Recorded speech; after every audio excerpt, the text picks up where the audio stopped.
Good afternoon বন্ধুরা, তোমরা সবাই কেমন আছো? আশা করি খুব ভালো আছো। দেখো, এমন করে যদি তেলাপিয়া মাছে ফ্রাই করি, খেতে দুর্দান্ত অসাধারণ স্বাদ। তোমরা একবার বাড়িতে করে দেখবে অসাধারণ টেস্টি। আমি একটা তেলাপিয়া মাছ নিয়েছি, দেখো এইভাবে ফ্রাই করেছি। তো তোমরা আমার রেসিপিটা দেখে নিও। যদি ভালো লাগে লাইক কমেন্ট শেয়ার করো যদি তোমাদের ভালো লাগে, আর পুরো ভিডিওটা দেখো। আমি একটা তেলাপিয়া মাছ নিয়েছি। দেখো, তেলাপিয়া মাছটাকে আমি মাঝখান দিয়ে এরকম ফালি করে দিচ্ছি, মানে চিড়ে দিচ্ছি, যাতে মশলাটা পুরো এর মধ্যে ঢুকে যায় আর খেতে টেস্টি হয়।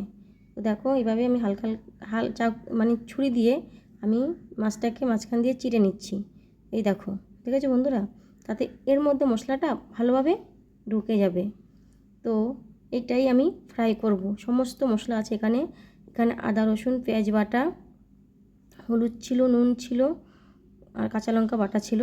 তো আমি পুরো মশলাটা এর মধ্যে ভালোভাবে মাখিয়ে নেব। আর মাছটাকে দেখবে কেমন করে, হ্যাঁ, প্রথমে নুন দিয়ে ভালোভাবে মাছটাকে মাখিয়ে নিতে হবে, যেন নুনটা ভেতরে ভালো করে ঢোকে। তো আমি সমস্ত মশলা এক এক করে এর মধ্যে মাখিয়ে নেব। তো তোমাদের যদি ভিডিওটা ভালো লাগে, প্লিজ তোমরা পুরো ভিডিওটা দেখো আর এভাবে ট্রাই করো বাড়িতে। খেতে কিন্তু দুর্দান্ত স্বাদ। বাচ্চারাও খেতে খুবই ভালোবাসবে, যারা মাছ খায় না তাদেরও খেতে খুবই ভালো লাগবে। আমিও ভাবতাম কি এভাবে খাওয়া যায়, কিন্তু করে খেয়েছি। বিশ্বাস করো বন্ধুরা, একটা আলাদা রকমের স্বাদ। দেখো, আমি পুরো মশলাটা আমি পেটের এখান থেকে চিড়ে নিয়েছি, ওর মধ্যে ঢুকিয়ে দিয়েছি। দেখো আমার পুরো রেডি। এবার উপর দিয়ে আমি কাঁচা তেল দিয়ে দেবো। কাঁচা তেল দিয়ে এই দেখো ভালোভাবে মাখিয়ে নেবো মাছটা।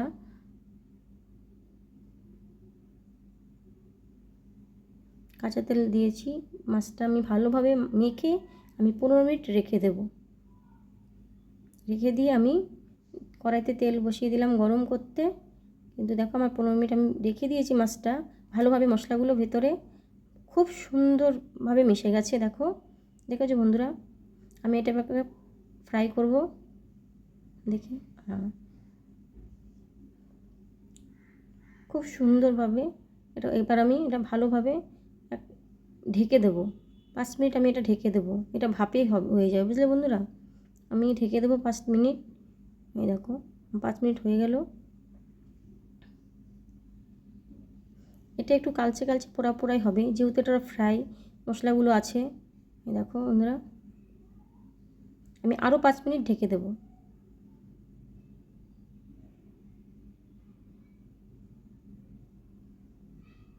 কত সুন্দর মাছটা ভাজা আমি আরও 5 মিনিট ঢেকে দেবো।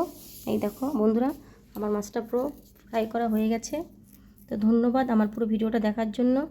অনেক ভালোবাসা।